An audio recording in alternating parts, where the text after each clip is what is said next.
look, I try to take my own life too. I'm going to say something on this interview that I never said before. December 12th, December 10th through the 12th was the hardest for me this year because when I disabled my Instagram, I had this is my first time ever speaking about this publicly. I had put on Twitter, all my friends and my family forgetting all my teachers. I love you all. It's over with. See, I don't do man, I'm about to kill myself and I don't want no attention. Right. I'm about to, I'm going to get this. I don't do no horse playing. That's horse playing. Yeah. When you talk about it. I was going to, the way of the samurai. Just smash myself because I was to the point I didn't want to live no more. That last video I had posted when I was holding my daughter, rocking her, I did her birthday in Cabo, in Mexico. I did all of that. I made sure that she had the best birthday ever. I was just holding. I knew that was my last time seeing her. This was this past December? Not this December, but the December before that. This December marked the anniversary of that. Gotcha. What sparked that, though? I wasn't happy. The world was already beat. The world, as men, especially as a provider, a lot of men don't speak about this, but a lot of men suffer in silence also. Facts. When you a provider, and you a real provider, but you already unhappy, and you not feeling like you being celebrated in a proper manner. You feel like you only being tolerated. Like a lot of people be like, why certain men don't go home? Like when I was in the streets, I used to hate going home because I feel like it's cool, but I ain't welcome there.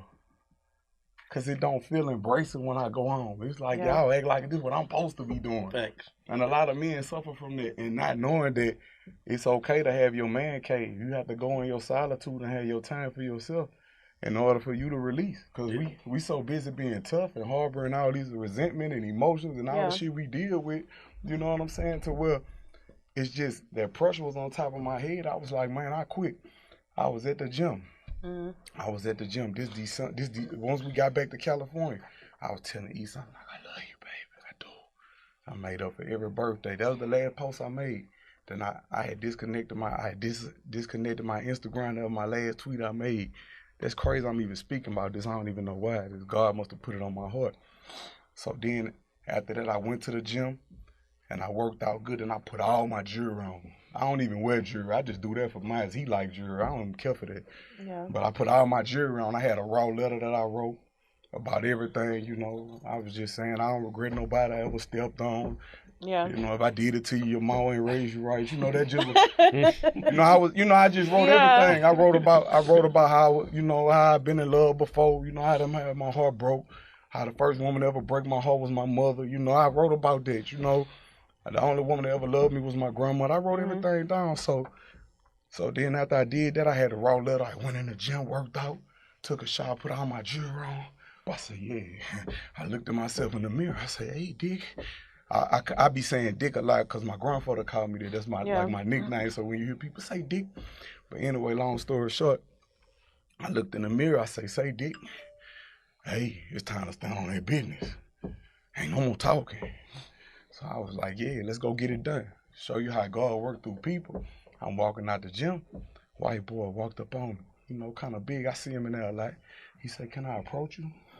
When you about to do something gangster, but you be trying to be calm and smiling. That's me. Like, I kind of laugh through my pain and joke when I'm hurting, when I'm dying on the inside.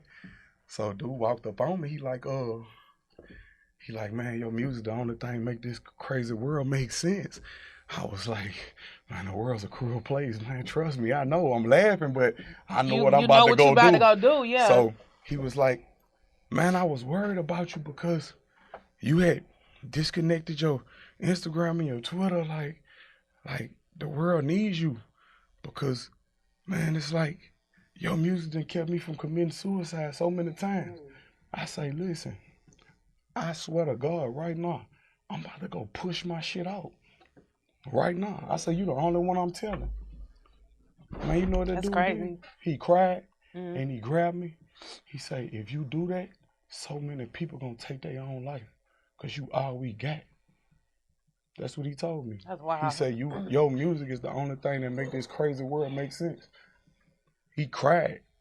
And you know what I told him? To show you how God worked through people because God know I don't bluff. Yeah. So God, no. Like when I was in jail, like Can't do that. people ask me in jail, like, man, why you always tell God you gonna do better? Cause I'm thugging. I'm gonna do better.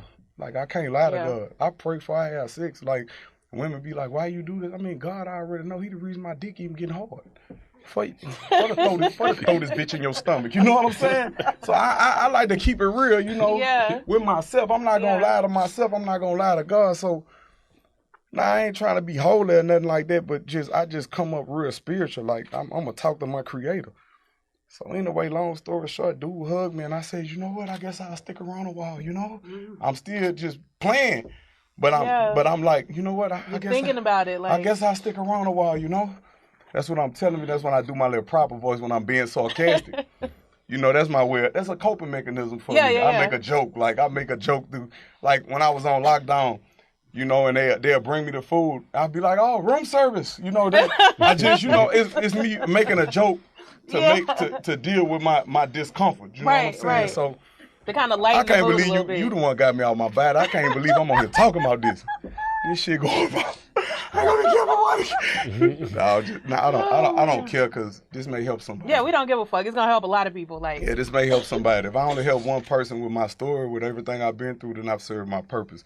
Long story short, because I'm not trying to be excessively talkative, but long story short, I gave it 3 days. I said I'm gonna give it 3 days, and sure enough, like through that course of events, when I disconnect my Instagram and stop making comparisons to my life and other people's highlight film and just start living for me. Like really appreciating the good things about myself. When you love what you have all that you need. And just start back just really engaging with myself and the world and stop comparing my life to what I should have and be thankful for what I do have. Because when we was walking, we was just happy to have a car.